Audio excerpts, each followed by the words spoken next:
오늘 오후 예배 설교를 이제 대화 설교로 해서 계속해서 설교를 할 건데요. 우리가 지난 설교가 우리 에스겔서 5장까지 하고 멈췄었습니다. 그래서 에스겔서 6장으로 해서 쭉 성경 66권을 쭉 우리가 한번 살폈으면 좋을 것 같아요. 오늘 우리 성경 말씀 6장이 뭐 그렇게 길지 않습니다. 총 14장까지 있거든요. 그래서 우리 하나님의 말씀을 우리가 오전 예배에서는 다 읽기가 힘드니까 오후 예배는 한번 같이 한번 읽어봤으면 좋을 것 같아요. 어, 1절 잘 안 보이시나요? 6장 1절에서 4절은 제가 먼저 봉독하겠습니다.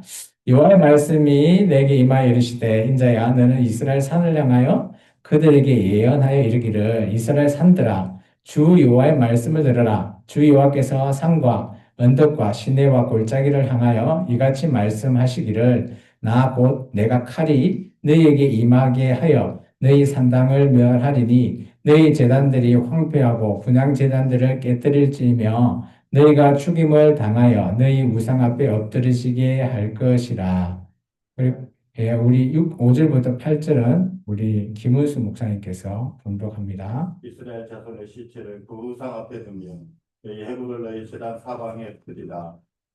내가 너희가 거주하는 모든 성읍이 사막이 되게 하며 산당을 황폐하게 하리니 이는 너희 제단이 깨어지고 황폐하며 너희 우상들이 깨어져 없어지며 너희 분향 제단들이 찍히며 너희가 만든 것이 헤어지며 또 너희가 죽음을 당하여 엎드려지게 하여 내가 여호와인 줄 내가 여호와인 줄을 너희가 알게 하려 함이라. 그러나 너희가 여러 나라에 흩어질 때 내가 너희 중에서 칼을 피하여 이방인들 중에 살아남은 자가 있게 할지라. 네, 감사합니다. 우리 9절부터 11절 우리 노원숙 변호사님 봉독합니다. 중에 있어서 나를 기억하되 그들이 음란한 마음으로 나를 떠나고 음란한 눈으로 우상을 섬겨 나를 근심하게 한 것을 기억하고 스스로 한탄하리니 이는 그 모든 가증한 일로 악을 행하였습니다. 그때야 그들이 나를 여호와인 줄 알리라. 내가 이런 재앙을 그들에게 내리겠다 한 말이 헛되지 아니하니라. 또 여호와께서 이같이 이르시되 너는 손뼉을 치고 발을 누르며 말할지어다. 오라 이스라엘 족속이 모든 가증한 악을 행함으로 마침내 칼과 기구가 전쟁병에 망하되. 네, 감사합니다. 나머지는 제가 봉독합니다. 먼데 있는 자는 전염병에 죽고 가까이 있는 자는 칼에 엎드러지고 남아있어 애워싸인 자는 기근에 죽으리라. 이같이 내 진노를 그들에게 이룬즉 그 죽임 당한 시체들이 그 우상들 사이에 제단 사방에 강 높은 고개 위에 모든 산 꼭대기에 모든 푸른 나무 아래에 무성한 상수리 나무 아래 곧 그 우상에게 분향하던 곳에 있으리니 내가 여호와인 줄을 너희가 알리라. 내가 내 손을 그들을 위에 펴서 그가 사는 온 땅 곧 광야에서부터 디블라까지 황량하고 황폐하게 하리니 내가 여호와인 줄 그들이 알리라. 아멘. 예, 오늘 말씀은 우리가 에스겔서를 통해서 하나님께서 이스라엘이 이제 남유다가 멸망하기 거의 직전에 있습니다. 그런 이스라엘을 통해서 하나님께서 다시 한번 자기 계시를 하시죠. 내가 여호와인 줄 아니라. 너희도 여호와인 줄 알고 또 그들도 내가 여호와인 줄 알게 된다. 이게 어디에서 쓰였던 표현인가 하면 모세를 통해서 하나님께서 출애굽할 때 썼던 표현을 오늘 출 바벨론을 위한 그런 표현이라고 보시면 좋겠습니다. 물론 출 바벨론은 아니지만 어쨌든 바벨론 포로에 있을 때 하나님이 또 한 번 하나님의 자기 계시를 행하고 있죠. 우리는 살아가면서 수많은 이름을 듣죠. 뭐 부모의 이름, 친구, 그리고 뭐 유명 뭐 아이돌 이름, 브랜드 이름, 요즘 케이팝 뭐 그죠? 뭐 데모넌 트스인가? 그것도 유명해가지고 그런 이름들. 근데 정작 우리를 창조하시고 붙들고 계신 하나님에 대한 이름은 자주 듣지 않죠. 물론 주일날 오후에 오전이나 오후에 나와서 예배할 때나 비로소 듣는 그 이름, 내가 네 하나님 여호와야라고 부르는 이 여호와 하나님의 성호를 우리가 좀처럼 그죠 잘 듣지 못합니다. 에스겔서 6장은 하나님께서 이스라엘을 향하신 무거운 말씀 중에 한 가지죠. 그들이 우상숭배와 배신, 배도를 통해서 하나님이 심판을 하시겠다고 선언하는 말씀입니다. 이 심판의 목적은 단순히 벌을 받는 징계의 수준이 아니에요. 우리가 심판하면 그냥 다 죽는 거 아니냐라고 하는데 심판 안에는 참 뜻이 있어요. 물론 벌을 받는 징계 부분도 있고요. 근데 그 외에 어떤 더 큰 목적이 뭔가 하면 네가 뭘 잘못했는지를 깨닫게 하고 잘못했으면 다시 그것을 없애고 나한테 돌아오는 것 이것까지가 심판이에요. 그러니까 이게 더 큰 거죠. 우리가 심판하면 벌 받는 데에만 치중하는데 벌 받는 거는 그렇게 중요한 게 아니에요. 벌은 당연히 받을 수밖에 없죠. 우리가 잘못했으니까. 근데 벌 받는 거 끝 해버리면 아무 의미가 없다라는 거죠. 하나님의 심판에는. 심판 안에 더 큰 의미는 그것을 깨닫고 나한테 돌아오라. 하나님한테 돌아오는 것을 얘기하는 겁니다. 오늘 이스라엘 민족이 오늘 하나님 앞에서 계속해서 그죠? 하나님께서 말씀하시죠. 내가 여호와인 줄 너희가 알리라.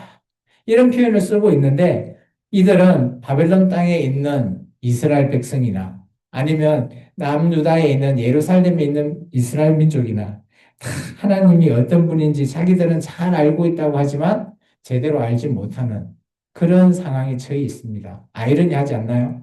나는 하나님을 믿어.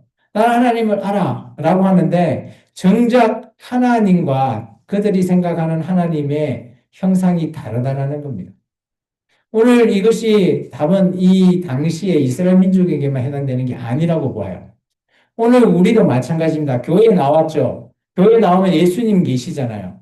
예수님이 지금 우리와 함께 하고 있고 이 예배 속에서도 함께 우리의 몸된 교회로서 몸된 또 교회의 머리로서 예수님이 함께 하시고 또 우리가 그죠 예배는 나아가는 거잖아요.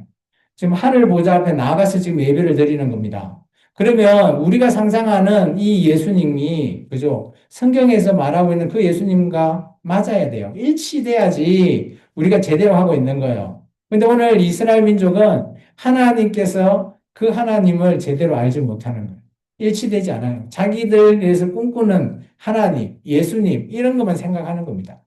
우리도 그럴 수 있어요. 교회는 나오지만, 그죠? 예수님 하면 무조건 복 주시더라. 예수님 하면, 그죠? 우리 뭐 위로도 해주고, 상처도, 을사 하나 주시고, 낫게 해주신다. 치료해 주신다.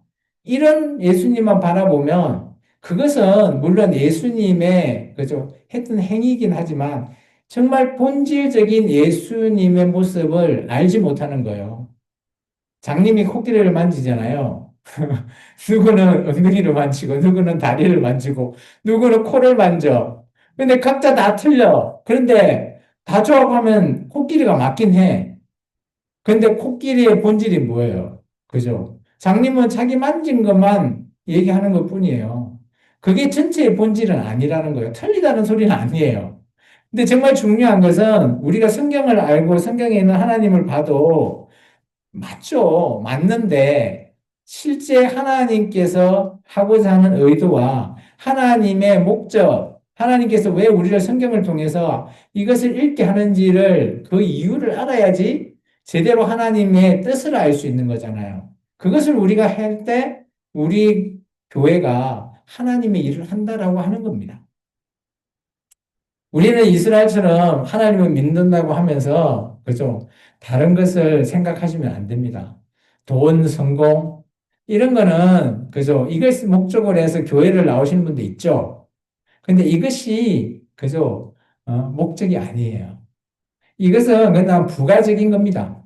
예수님을 잘 믿으면 부가적으로 돈도 주고요, 성공도 주고요, 또 사람들도 붙여주고요, 한다라는 거예요. 그럼 정말 중요한 게 뭐냐? 하나님이 어떤 분이신지를 제대로 알고 하나님 앞에 드리는 이 예배가 정말 하나님이 받으시는 예배? 그것을 하나님께서 원하신다라는 겁니다. 오늘 우리가 좀 전에 6장 읽어봤잖아요. 그죠? 6장 읽어보니까 어때요? 자기들이 생각하는 우상들을 만들어서 하나님이라고 하고 있는 겁니다. 하나님은 우리를 사랑하기 때문에 늘 우리를 깨닫게 하시죠. 옆 사람을 보내서 뭐 이렇게 깨우치기도 하고요. 아니면 뭐 어떤 문제를 만들어서 깨우치기도 합니다. 그럴 때마다 하나님은 내가 했다. 내가 하나님이다. 내가 너를 지었어. 내가 너를 회복시키는 하나님이야. 나를 좀 알아다오라고 얘기하지 않나요? 오늘 이 에스겔서 6장 같은 경우는 그런 하나님의 자기 계시를 얘기하고 있어요. 잘 보시면 6장에 내가 여호와인 줄 알리라고 한 3번 정도 나오거든요. 하나님을 안다라고 하는 이스라엘 민족 아닌가요? 그런데 정작 하나님을 제대로 알지 못하기 때문에 하나님께서 에스겔을 통해서 나는 이런 분이야. 다시 가르쳐 주고 있어요.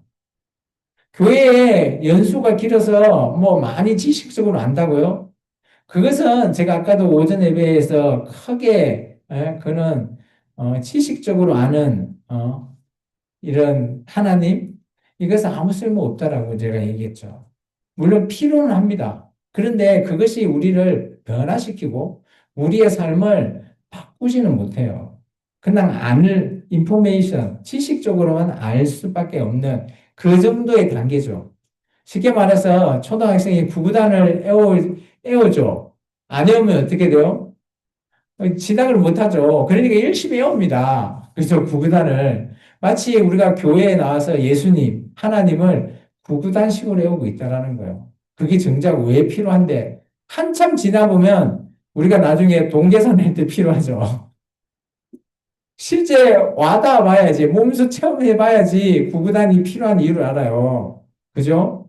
그냥 구구단 학교 다닐 때는 아무 생각 없이 외우잖아. 2는 4, 2, 4, 8. 근데 이걸 왜 외우지? 아무 목적도 모르고 그냥 외우라 하니까 외우는 거예요. 그러니까 넘어가는 거죠. 근데 점점점 이렇게 성장하다 보면 우리의 삶에서 이런 것들이 필요하기 때문이죠. 마찬가지라고 봅니다. 오늘 우리가 하나님, 예수님을 교회에서 계속 제가 성경에 나와 있는 하나님이 어떤 분인지 계속 얘기하고 있죠. 그걸 왜 여러분에게 주지시킬까요? 이거는 가스라이팅은 아니거든요. 근데 이걸 주지를 너무 열심히 시키면 가스라이팅이 되긴 해요. 그래도 필요한 것은 해야 된다고 봐요. 교회 내에서도 암기해야 될 것들이 꼭 필요하고요. 근데 암기가 다는 아니에요. 암기를 하고 난 이후에 그것을 나중에 구구단을 우리가 활용해서 써먹듯이 암기한 이후에 우리가 예수님에 대한 그런 것들이 깨달아진단 말이에요. 그게 더 중요한 거죠. 그죠? 오늘 심판이라는 것은 벌을 주는 게 다가 아니라, 그죠? 그 원인을 알게 해주고 뭘 잘못했는지 알게 해주고 다시 안 하게끔 만들어주는 거죠. 그게 심판의 가장 큰 목적이에요. 오늘 그것을 우리가 에스겔 6장을 통해서 찾아야 되는 겁니다. 첫 번째, 하나님은 우상숭배를 미워하신대요. 우리가 종종 우상이라고 하는 단어를 쓰면, 물론 이 에스겔에 등장하는 우상이라고 하면, 바벨론의 막 이런 신전들, 그죠? 요즘 우리 같으면, 그, 절에 가면 뭐가 있죠? 부처. 이런 것들이 우상이거든요. 근데 그게 다가 아니에요, 요즘은. 요즘 말하는 우상은 그런 우상일까요? 물론 그것도 우상이라고 하지만 요즘 우리의 우상은 그게 아니에요. 나의 욕심입니다. 욕심, 탐심. 탐심이 곧 우상 숭배다라고 얘기합니다. 그게 뭔가 하면 내가 원하는 것, 내가 가져야 되는 것, 내가 해야 되는 것, 이런 것들이 다 우상이라는 거예요. 돈, 성공, 외모, 뭐, 사람들, 이런 것까지 다 포함되어서 내가 다 하려고 하는 것들, 그게 우상이라는 거죠. 우리 에스겔서 6장 4절을 한번 같이 읽어볼까요? 읽습니다. 너희 제단들이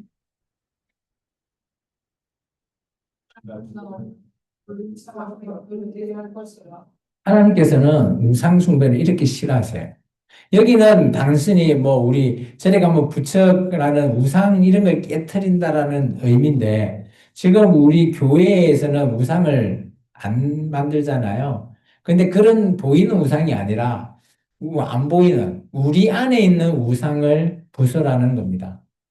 내 안에 각자가 가지고 있는 우상이 있을 거예요. 절대 놓지 않으려고 하는 것. 그게 우상입니다.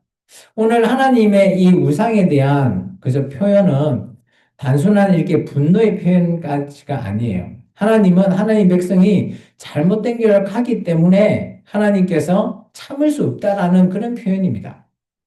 그렇기 때문에 하나님은 사랑하기 때문에 경고하고 심판까지 하는 겁니다. 그리고 우상을 깨부수라 라고 하는 거죠. 그러면서 하나님께서 처음, 그죠? 이스라엘 민족이 모세를 통해서 처음 하나님을 만난 곳이 어디입니까? 바로 시내산이잖아요. 시내산에서 뭘 받았죠? 십계명. 그죠? 십계명 중에 3절, 20중 3절. 다시 읽어볼까요? 첫째 계명. 이게 첫 번째 계명이에요. 나 외에 어떤 신도 두면 안 된다. 그리고 잠언은 이렇게 얘기합니다. 같이 읽을까요? 너는 마음을 다하여 여호와를 신뢰하고 내 명철을 의지하지 말라. 우리의 생각, 우리의 똑똑함 의지하지 말래요. 세상에 똑똑한 사람 많아요. 그런데 그것은 자기의 지식, 자기의 명철함이죠. 근데 그 명철함조차도 나중에 알고 보니 하나님께서 부어주시지 않으면, 그죠? 완전히 바보 멍청이 되는 그런 사람도 봤습니다. 한순간, 그럴 때 똑똑하다고 하는 사람이 한순간 바보가 되는 그런 경우도 있거든요. 그게 오늘 우리가 신뢰하고 우리가 바라봐야 될 대상은 누구다? 바로 우리의 하나님 여호와 하나님을 바라봐라는 겁니다. 이게 예배를 드리지만 삶의 중심이 하나님이 아니고 다른 것을 오늘 우리가 생각하고 있으면 이게 우상이라는 겁니다. 그런 게 너무 많을 거예요. 제가 이제 여러분한테 소개하는 저 나름대로의 우상은 지금 욕심 뭐 이런 걸 얘기했지만 그 외에도 각자가 생각하고 있는 것들이 있을 겁니다. 그게 바로 우상이겠죠. 그것은 그냥 단순히 종교 행위라는 그런 의미로 테두리화 시켜버리는 우상이 아니라 우리의 삶에서 내가 가지고 싶은 거, 하고 싶은 거, 이런 것들 있죠. 그런 것들이 자칫 잘못하면 우상이 될 수 있어요. 그렇다고 그런 거 가지지 말라, 하지 말라는 게 아니고요. 그것에 몰두해서 하나님을 버려버리거나 하나님을 떠나버리거나 하면 그게 우상이 된다는 것을 얘기하는 겁니다. 혹시 우리가 요즘 가장 많이 우리 마음에서 차지하고 있는 것이 뭡니까? 조용히 한번 물어보십시오. 내가 예배를 드리는 것, 아니면 말씀을 읽는 것, 그런 것들이 내 생각에 가장 많이 차지한다. 그러면 그것은 무상이 없겠죠. 근데 뭐 세상 것이 너무 많이 차지하고 있다? 그렇다면 한번 조용히 우리가 한번 생각을 한번 해보셔야 됩니다. 그래서 우리가 하나님 앞에 다시 돌아갈 수 있는 그 길을 다시 한번 생각해 봐야 되죠. 이게 우리가 할 수 있는 영역은 제한적입니다. 시간과 내가 하는 일은 제한적이죠. 내가 어떤 것을 할 것인가 이게 정말 중요해요. 학생들은 학업에 몰두하는 건 당연히 하는 거고, 직장인은 일을 하는 게 당연한 겁니다. 그 본업이에요. 그 외에 내가 시간이 남을 때 뭘 하냐, 그걸 우리가 조금 살펴보자라는 거죠. 그것이 과연 너무 그것에 몰두되어 있으면 우상이 될 수 있다라는 걸 얘기하고 있습니다. 두 번째는 심판 중에서도 하나님께서는 다 끝내버리는 게 아니라 남은 자를 남기신다는 거죠. 물론 하나님의 심판은 언제나, 그죠? 징계는 무섭죠. 그렇지만 그 안에는 아까도 제가 얘기했지만 놀라운 하나님의 은혜가 있어요. 다 멸절하는 게 아닙니다. 하나님은 모든 것들을 다 없애버리고 뭐 다시 시작해. 물론 그럴 수도 있겠죠. 그렇지만 하나님은 남기주는 남은 자가 있다라는 거죠. 우리 에스겔서 6장 8절 한번 읽어볼까요? 그러나 너희가 여러 나라에 흩어질 때 내가 너희 중에 칼을 피하여 이방인들 중에 살아남은 자가 있게 할지라. 오늘 예레미야서도 보면 마지막 장에 그죠 포로로 잡혀가는 자. 예레미야는 계속 포로로 잡혀가야지 된다라고 얘기하잖아요. 하나님의 말씀으로. 그 포로로 잡혀가는 자가 남은 자거든요. 그걸 바탕 5,200명 이렇게 얘기하고 있는데 4,700명인가요? 갑자기 숫자가 좀 헷갈리네요. 어쨌든 간에 그런 남은 자를 통해서 하나님께서 새롭게 일하시는 거예요. 근데 실제 남은 거기 잡혀가는 자가 그 수밖에 안 될까요? 더 많겠죠. 근데 하나님께서 원하시는, 하나님에서 눈여겨보는 사람은 그 정도 된다라고 말하고 있는 겁니다. 그러면서 하나님께서는 왜 남겨둘까요? 이게 중요한 거잖아요. 다 멸절하는 게 아니라 남겨두고 새로운 것을 하기 위한 회복을 얘기하는 거죠. 그래서 하나님께서는 회복된 사람과 다시 가겠다라는 거예요. 그래서 에스겔서는 크게 두 가지입니다. 우리가 에스겔 3장을 보면 에스겔이 파수꾼 사명을 받거든요. 이때 에스겔에게 준 하나님의 말씀은 나라 멸망한다. 하나님이 진노로 심판할 거다라는 것이 키워드예요. 그리고 두 번째 에스겔은 또 사명을 받습니다. 33장에. 이때 하나님이 에스겔에게 준 사명은 뭔가? 똑같은 파수꾼 사명인데요. 이때 하나님의 메시지는 완전 달라요. 회복의 메시지예요. 그러니까 에스겔은 딱 두 가지가 나눠져요. 하나는 심판, 하나는 회복이에요. 심판은 남유다가 멸망당하고 이제 나라가 끝장나고 난 다음, 그 다음에 하나님께서 새롭게 코로 기한해서 새롭게 하는 새로운 성전, 새로운 곳에서 새롭게 하겠다라고 하는 회복의 메시지 두 개의 키워드가 에스겔서에 남겨져 있어요. 그래서 우리가 에스겔서가 어렵다 생각할 수도 있는데 그렇게 어렵지 않습니다. 읽어보면 물론 좀 무서운 내용들 그리고 19금의 내용들 이런 것들이 좀 있긴 한데 에스겔에게 하나님께서 전했던 메시지는 명확해요. 그리고 오늘 말씀을 9절 같이 한번 읽어볼까요? 너희 중에 살아남은 자가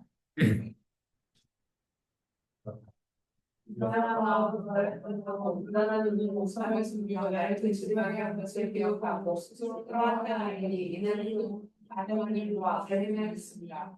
잘 보시면 그죠? 모든 사람들이 다 타락하고 죠 엄난하고요. 그런데 그 중에 살아남은 자, 이 자를 하나님께서 보시겠다라는 거예요. 제가 계속 얘기하는 남은 자를 얘기하는 겁니다. 그래서 하나님께서는 그죠? 우리 삶 속에서도 어떻게 보면 우리 삶이 너무 어렵고 힘들다라고 할 수도 있어요. 포기하고 싶기도 할 때가 있죠. 그런데 끝까지 하나님께서는 우리를 포기하지 않으신다는 생각을 좀 했으면 좋겠습니다. 하나님께서는 끝까지 돌아오라. 그리고 내가 너를 기억하고 있다라는 의미를 계속해서 말씀해서 얘기하고 있죠. 시편의 다른 말씀을 한번 보면 이렇습니다. 같이 읽어볼까요? 여호와께서 자기 백성을 버리지 아니하시며 자기의 소유를 외면하지 아니하시리로다. 오늘 이들이 바벨론 포로로 잡혀가고 있는데도 버리지 않는다? 그러면 그중 누군가는 버리지 않고 내가 함께 하겠다라는 의미예요. 또 이사야서 말씀 읽어볼까요? 내가 물 가운데를 지날 때 내가 너와 함께 할 것이요 강을 건널 때 물이 너무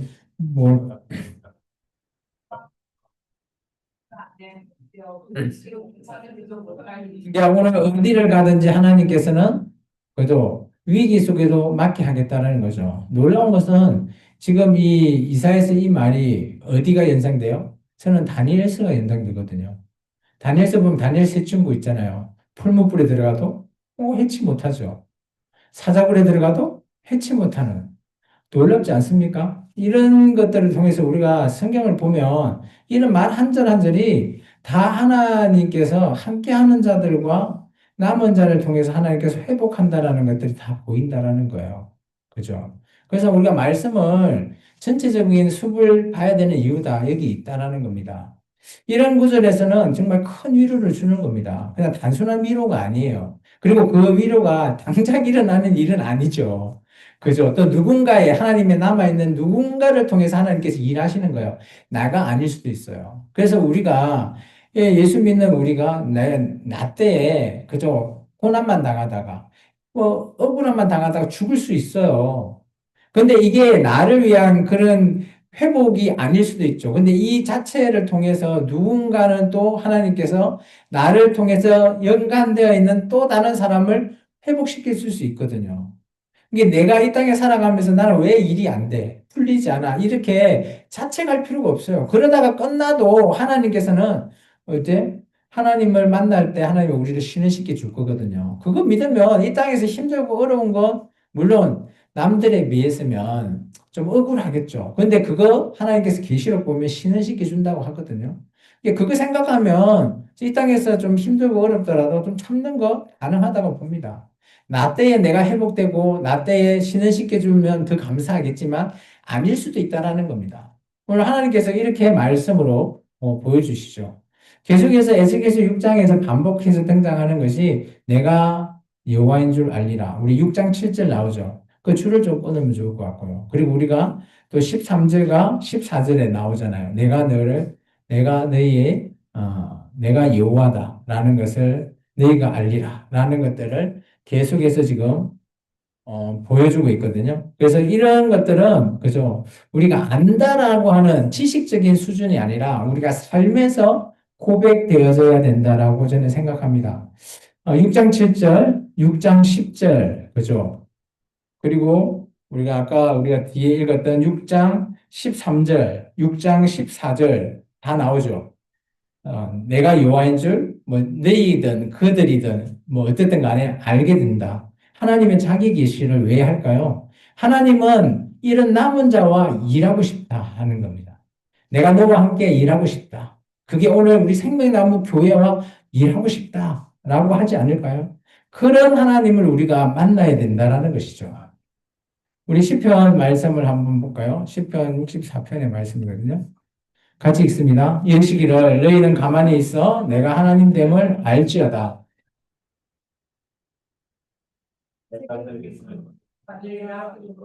그러나 우리가 가만히 있다고 하나님께서 가만히 있어봐. 내가 널 높여줄게. 이 얘기긴 한데요. 근데 우리를 가만히 있으라고 하는 뭔가 하면, 그죠? 내가 이런 하나님이야. 보여줄게라는 거예요. 오늘 애굽의 바로를 통해서 그죠 바로가 쫓아올 때 모세를 통해 출애굽했을 때 이스라엘 민족은 건너가고 있는데 뒤에 쫓아오는 바로의 군사들이 물을 확 해서 다 죽여버리잖아요. 나 이런 하나님이야 라는 의미를 얘기하는 겁니다. 우리 시편 말씀도 5절과 6절 한번 같이 읽어볼까요? 여호와는 너를 지키시느니라. 여호와께서 내 오른쪽에 내 그늘이 되시나니 낮에 해가 너를 상하지 하지 아니하며 밤의 달도 너를 해치지 어, 언제가 떠오를 것 같아요? 밤과 낮, 그죠? 모세를 통해서 광야에서 구름 기둥과 불 기둥에서 하나님이 만나 주실 때 떠오르지 않나요? 정말 이런 하나님들을 우리가 만나야 된다라는 거죠. 하나님께서는, 그죠? 우리가 뭐 만나고 싶다고 만나 주실 분은 아니지만, 그렇다고 우리가 아까 오전 예배처럼 온 마음을 통해서 하나님을 만나려고 하면 하나님이 우리를 만나 주십니다. 안 만나 주실 분도 아니에요. 뭐, 그렇다고 제가 하나님 나오세요! 한다고 하나님이 나오실 분은 아니죠. 어쨌든 간에 하나님께서는 우리를 지켜주시고 또 우리를 통해서 일하시는 분이다라는 걸 꼭 기억했으면 좋겠어요. 우리는 인생에서 때때로 너무 복잡하고 너무 빠르게 흘러가기 때문에 마음이 늘 분주해서 이런 하나님을 우리가 생각을 안 하고 잊어버릴 때가 너무 많다라는 거죠. 그래서 나의 진짜 참 주인이 누구신지를 오늘 에스겔서 6장을 통해서 다시 한 번 더 상기시켰으면 좋겠습니다. 하나님께서는 6장의 심판을 통해서 우상의 산당을 깨부수고, 그죠? 많은 우상들을 다 깨버리고, 그런 속에서 오늘 하나님께서 하나님의 백성에게 얘기하죠. 너희가 내가 여호와인 줄 가만히 있어서 봐도 알게 될 거다라는 겁니다. 이거는 단순한 그런 경고가 아니라 하나님께서 마치 프로포즈 하는 듯한, 그죠? 좀 짝사랑 듯한 그런 외침 같지 않아요? 내가 너 하나님이야. 내가 너를 지었으니까 너 내 하는 거 한번 봐봐. 라고 내가 한번 보여줄게. 라는 그런 형태의 하나님으로 너무 보인다라는 겁니다. 오늘 하나님은 우리가 종교적으로 막 믿습니다. 잘 믿으면 뭐 복도 주고 건강도 주고 뭐 모든 것들 다 주신 하나님 믿습니다. 그런 하나님은 우리가 그렇게 하나님을 만나기를 원하지 않으세요. 성경을 보면 뭐 제가 여러분보다 조금 더 읽었다고 칩시다. 어쨌든 간에 제가 성경 속에서 하나님을 보면 하나님께서는요, 우리를 강압적으로 또 우리를 막 무조건 따라와 이러시는 분이 절대 아니시더라고요. 우리가 하나님을 만나기를 원할 때 하나님께서 막 옆 사람, 뒷 사람을 동원해서 나를 만나게 해주시는 분이 바로 그런 하나님이십니다. 이게 하나님께서 너무 인격적이다라는 표현이 딱 맞는 거죠. 그리고 하나님이 너무 좋을 수도 있지만 하나님의 뜻대로 우리가 하지 않으면 하나님이 심판도 하시고 진노도 하시고 화도 내신다라는 겁니다. 그런 하나님이 오늘 우리가 만날 하나님이십니다. 그래서 하나님을 우리가 너무 무서운 하나님만 보지 마시고 너무 좋으신 하나님만 보지 마십시오. 그리고 내 마음대로 제가 부른다고 오시는 하나님은 아니시라는 거죠. 우리가 간절한 마음으로 하나님을 찾을 때 하나님이 제 마음을 알아주시고 그런 하나님과 우리가 연결되어서 하나가 되어 나가는 그런 하나님. 그러면서 우리가 이런 고백을 할 수 있죠. 주님, 제가 잠시 잊었네요. 죄송합니다. 그래도 제 삶의 주인이시고 저를 이끌어 주신 또 제 삶의 주인이 되신 하나님, 오늘 이 시간 하나님이 나와 함께 해주십시오. 라는 그런 고백을 통해서 우리가 하나님을 만난다면 하나님은 지금도 이 예배 속에서도 만나주시고 또 이 예배 속에서도 하나님께서 그래, 잘 왔다 라고 안아주시고 껴안아주시는 그런 하나님을 우리가 예배 속에서 만나시기를 주 이름으로 축원합니다. 예. 기도하겠습니다. 주님 감사합니다. 오늘도 귀한 말씀을 통해서 하나님을 또 우리가 인정하고 그런 하나님을 만날 수 있는 시간 되게